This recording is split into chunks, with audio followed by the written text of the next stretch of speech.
आज हम लोग इस सवाल को हल करेंगे। इस प्रकार के जो सवाल होते हैं बहुत ही आसान होते हैं। यहाँ पर हमें करना क्या होता है, यहाँ पर सिर्फ हमें सूत्र रखना होता है और उसके बाद थोड़ा हल करना होता है। तो सवाल क्या है यहाँ पर पढ़ते हैं। लिखा हुआ है यदि बिंदु 5, 1, -2, -3 तथा 8, 2m संरेखी बिंदु हो तो m का मान ज्ञात करो। यहाँ पर हमें m का मान ज्ञात करना है। शुरुआत करते हैं। सबसे पहले क्या लिखेंगे, हल। तो यहाँ पर हमने लिख लिया हल। उसके बाद हमें यहाँ पर बिंदु दिए गए हैं। तो ये x1 है, ये x2 है और ये x3 है। तो यहाँ पर लिख लेते हैं यहाँ x1, ये x1 कितना है 5। उसके बाद में x2 कितना है, x2 है -2 और x3 है कितना, x3 8 है। यहाँ पर ये y1 है, y2 है और ये y3 है। तो y1 यहाँ कितना है 1 है, y2 का मान यहाँ पर कितना है -3 और y3 का यहाँ पर मान कितना है 2m दिया गया है। तो ये सारी चीज़ें यहाँ पर सवाल में हमें दी गई हैं। चलिए अब आगे यहाँ हल कैसे करेंगे। यहाँ पर दिया गया है संरेखी बिंदु है, मतलब बिंदु जो है वो संरेख हैं या संरेखी हैं, दोनों का एक ही मतलब हुआ। तो यहाँ पर लिखेंगे। तो यहाँ पर हमने क्या लिखा, चूंकि बिंदु संरेख हैं इसलिए त्रिभुज का क्षेत्रफल जो होगा वो 0 होगा। संरेख का मतलब होता है कि जो बिंदु हैं वो एक ही रेखा में स्थित हैं। चलिए अब इसका सूत्र रख देते हैं। तो सूत्र क्या होता है, जब बिंदु संरेख होते हैं तो त्रिभुज का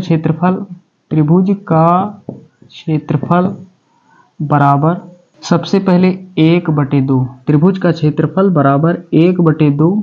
यहाँ पर क्या लिखेंगे, सबसे पहले x1, क्या लिखेंगे x1, फिर ब्रैकेट बनाएंगे। उसके बाद क्या लिखेंगे y2 - y3, फिर प्लस लगाएंगे। यहाँ पर x1 के बाद x2, ब्रैकेट में क्या लिखेंगे y3 - y1, फिर प्लस लगाएंगे। x2 के बाद x3, ब्रैकेट में क्या लिखेंगे y1 - y2, उसके बाद ब्रैकेट क्लोज। तो जब दिए गए बिंदु संरेख हो तो त्रिभुज का क्षेत्रफल का ये सूत्र होता है। अब यहाँ पर हल करेंगे आगे। त्रिभुज का क्षेत्रफल हमें क्या रखना है, 0 रखना है। इसके स्थान पर 0 बराबर 1/2। यहाँ पर x1 का मान कितना है 5 रख देंगे, ब्रैकेट लगाएंगे। y2 कितना है -3 है, -3, ये माइनस लगाएंगे। y3 कितना है 2m, यहाँ लिख देंगे 2m, ब्रैकेट क्लोज करेंगे, ये प्लस लगाएंगे। x2 का मान कितना है -2 है, तो यहाँ पर -2 लिखेंगे। तो ये माइनस प्लस क्या हो जाएगा, माइनस हो जाएगा। तो डायरेक्ट यहाँ लिख सकते हैं -2। उसके बाद ब्रैकेट लगाएंगे y3 - y1, तो y3 का मान 2m है, 2m माइनस लगाएंगे y1 का मान 1 है, यहाँ लिख देंगे 1। उसके बाद ये प्लस लगाएंगे। x3 का मान 8 है, 8 लिखेंगे, ब्रैकेट लगाएंगे। फिर क्या है y1 - y2, यानी y1 का मान तो 1 यहाँ पर है, माइनस लगाएंगे। y2 का मान कितना है -3, माइनस पहले से लगा हुआ, तो ये माइनस प्लस हो जाएगा और यहाँ कितना 3। अब ब्रैकेट क्लोज। चलिए अब आगे हल करते हैं। सबसे पहले 0 लिखेंगे बराबर 1/2, यहाँ पर बड़ा ब्रैकेट लगाएंगे, अंदर 5 का गुणा कर देते हैं। तो 5 का गुणा 3 के साथ होगा, 5 या 15, 5 या 15, ये माइनस है, यहाँ आगे लगा लेते हैं। उसके बाद ये माइनस लगाते हैं, 5 का गुणा 2 के साथ, 5 दूना 10m, कितना हो जाएगा 10m।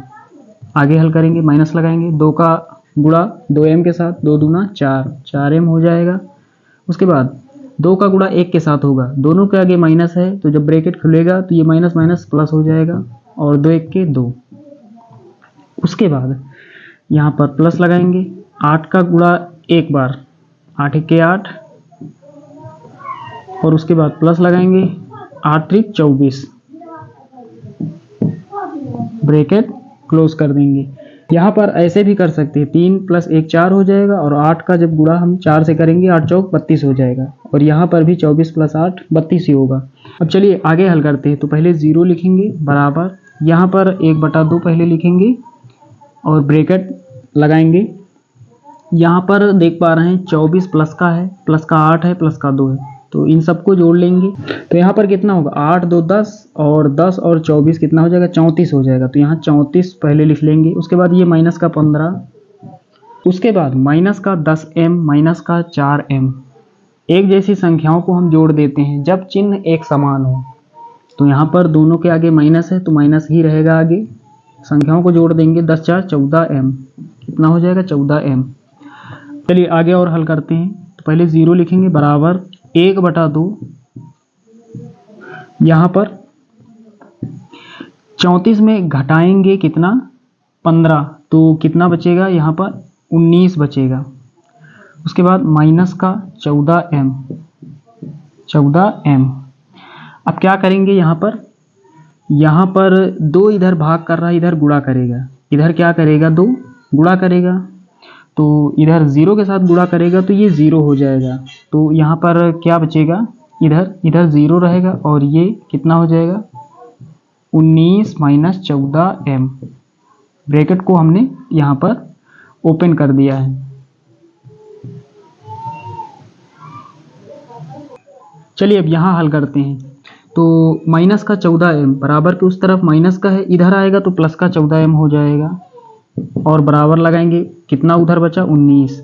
हमें m का मान चाहिए तो m को यहीं रोकेंगे और बाकी सारा कुछ उस तरफ भेज देंगे यहाँ पर। तो m बराबर क्या हो जाएगा, इधर ये गुणा कर रहा है 14, उधर भाग करेगा, उधर जो संख्या उसके नीचे हो जाएगा। तो m का मान कितना यहाँ पर आ चुका है 19/14, ये फाइनल आंसर हो जाएगा।